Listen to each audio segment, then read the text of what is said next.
औज़ुबिल्लाहिमिनश्शैतानिर्रजीम बिस्मिल्लाहिर्रहमानिर्रहीम। काशिफ अकबर बालाज real estate के platform से खुशामदीद मेरे सारे व्यूअर्स को। और आज हम जिस टॉपिक पे बात करेंगे, सबसे पहले एक दो चीज़ें हैं जो आपसे डिस्कस करनी थी। कुछ लोग कमेंट करते हैं या कॉल पे बात करते हुए ये कहते हैं कि ये सब कुछ डीलर्स जितनी भी अप्रिसिएशन हो रही है या जो भी हाइप क्रिएट हो रही है वो डीलर्स की तरफ से हो रही है। और प्राइसेस अगर इस नाइन प्रिज्म की इस पोजीशन पे आई हैं तो वो डीलर्स ने पहुंचाई हैं।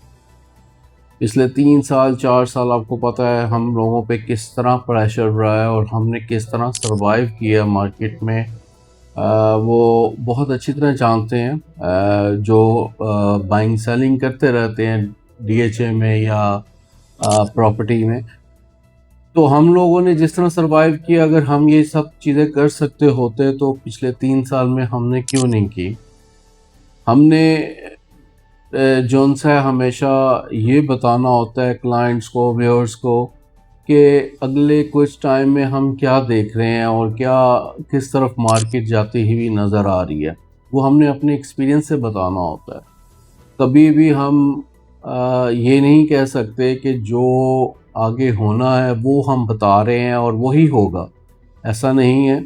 हम अपना एक्सपीरियंस आप लोगों से शेयर करते हैं, उसमें एग्री आप लोगों का होना या ना होना ज़रूरी नहीं है। देखें, मेरे ख्याल में प्रॉपर्टी में कभी भी इंसान नुकसान में नहीं जा सकता। पिछले 25 साल 50 साल का पूरा डाटा उठा के देख लें, जिन्होंने एक उस टाइम पे अपनी बाइंग की जिस टाइम पे बाइंग करना चाहिए थी और उस टाइम पे सेलिंग की जिस टाइम पे सेल करना चाहिए था, तो उन्होंने हमेशा गेन ही किया। अब अगर आप नाइन प्रिज्म की हिस्ट्री उठा के देखें तो नाइन प्रिज्म जब 2015 में इसकी बैलेटिंग हुई, उसके बाद हम ऑलमोस्ट 60 लाख रुपए से प्लॉट बेचना शुरू हुए और उसके बाद चलते चलते मैंने अपना आखिरी प्लॉट एक ब्लॉक में उस टाइम 1 करोड़ 28 लाख रुपए का बेचा था। और उस टाइम इंस्टॉलमेंट्स भी, डेवलपमेंट चार्जेस भी इसके भी चल रहे थे और बकाया चीज़ें भी साथ चल रही थी। वो अपडेट हम बेचते थे उस टाइम। और जब पूरे 2-3 साल तकरीबन 2019 तक इसके ऊपर सेलिंग हम पे प्रेशर रहा और चीज़ें उस तरह नहीं चल रही थी जिस तरह 2015 में या 16 के शुरू में चल रही थी, तो उसके बाद काफ़ी प्रेशर रहा मार्केट में।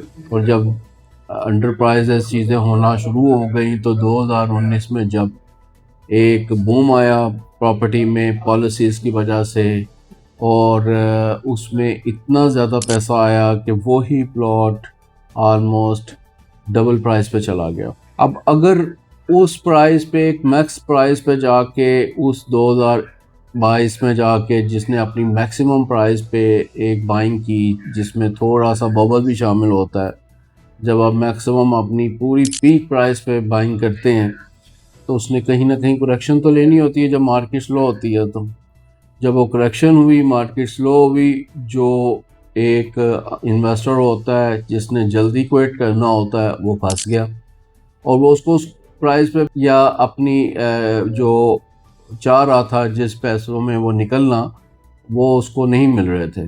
अल्टीमेटली उसने नुकसान पे चीज़ बेची।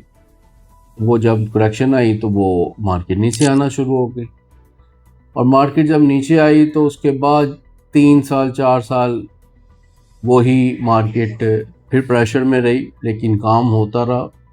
नाइन प्रिज्म ने कभी भी, आप डीएचए की जब का नाइन प्रिज्म की बैलेटिंग हुई है उसका पूरा रिकॉर्ड उठा के देख लें, आपको कहीं पे भी ऐसा नहीं लगेगा कि प्रिज्म की दूसरे फेजेस से कहीं पे ट्रांसफ़र्स कम हुई हैं। हमेशा ये लीड ही करता आपको नज़र आएगा। अभी 2026 में इस टाइम जो आपके ऑलमोस्ट ये साल के बिल्कुल एंड वाले पोर्शन में हम बैठे हैं और अभी मार्केट एक अच्छी गेन करने के बाद थोड़ा सा करेक्शन की तरफ गई है तो लोग समझ रहे हैं कि अभी इसमें 3 4 5 मिलियन करेक्शन आएगी। इम्पॉसिबल है। ये ऑर्गेनिक इसकी ग्रोथ है इस टाइम। और जब भी डीएचए की हिस्ट्री में जहाँ पे पोजेशन आया तो वहाँ पे इतनी ज़्यादा करेक्शन कभी भी नहीं आई और ना आएगी। इसमें 5-10 लाख प्लस माइनस हो सकता है, लेकिन वो भी बड़े शॉर्ट टाइम के लिए। अब अगर 2016 में जिसने बाइंग की थी वो स्टे करता, बहुत से लोगों ने किया, उन्होंने होल्ड किया, उन्होंने जौन से चीज़ों को लेके चले। और जब 2019 में प्राइसेस बिल्कुल बूम कर गई और एकदम से मार्केट ब्लास्ट हो गई, तो उस टाइम उन्होंने अच्छे पैसे कमाए और बहुत अच्छा गेन किया उन्होंने। अब अगर 2022 में जिन लोगों ने बाइंग की थी, अगर वो थोड़ा सा होल्ड करते चीज़ों को और इतनी जल्दी पैनिक होकर चीज़ों को ना बेचते, तो लाजमी वो 2025 के शुरू में या अभी की जो मार्केट जो अपनी ऑर्गेनिक ग्रोथ पे है उस पे बेचते तो वो एक अच्छा प्रॉफिट लेके जाते।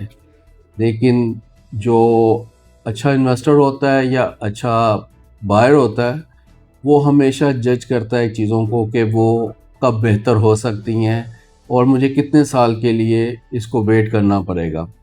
आज अगर आप पुराने फेजेस के साथ इसका कंपैरिजन करें, फेज़ 7 के साथ, फेज़ 5 के साथ, फेज़ 5 आज से 25-30 साल पहले यहाँ पे फाइल्स आलमोस्ट कोई 4-4.5 लाख रुपए में बिकी थी और आज आप उसकी ग्रोथ देख लें कि कहाँ पे स्टैंड करता है उसका प्लॉट। इसी तरह बकाया फेजेस को भी आप देखें कि कहाँ पे थे और कहाँ से उसको टाइम के साथ चीज़ें बेहतर होती हैं।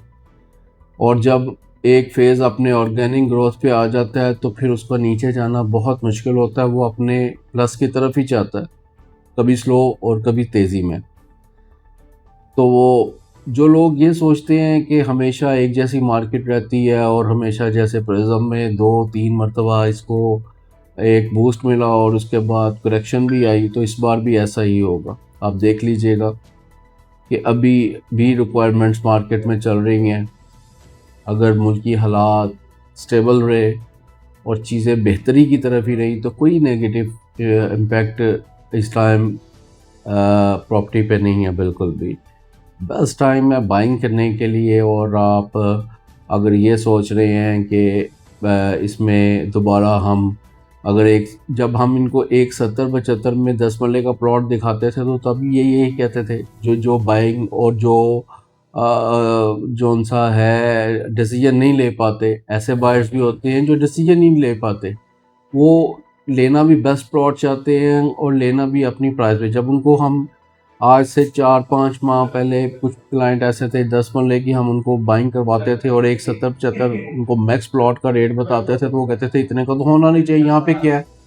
आज वही प्लॉट जब 2-2.25 की ब्रैकेट में है तो जब हम उनको वो बताते हैं तो वो कहते हैं कि ये 3-4 माह में ऐसा क्या हो गया कि यहाँ पे ये प्राइजेस हो गई।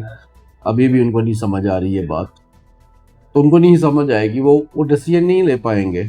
वो यही समझेंगे कि कुछ देर वेट कर लेते हैं और हम जब प्राइजेस नीचे आएंगी तो तब बाइंग कर लेंगे।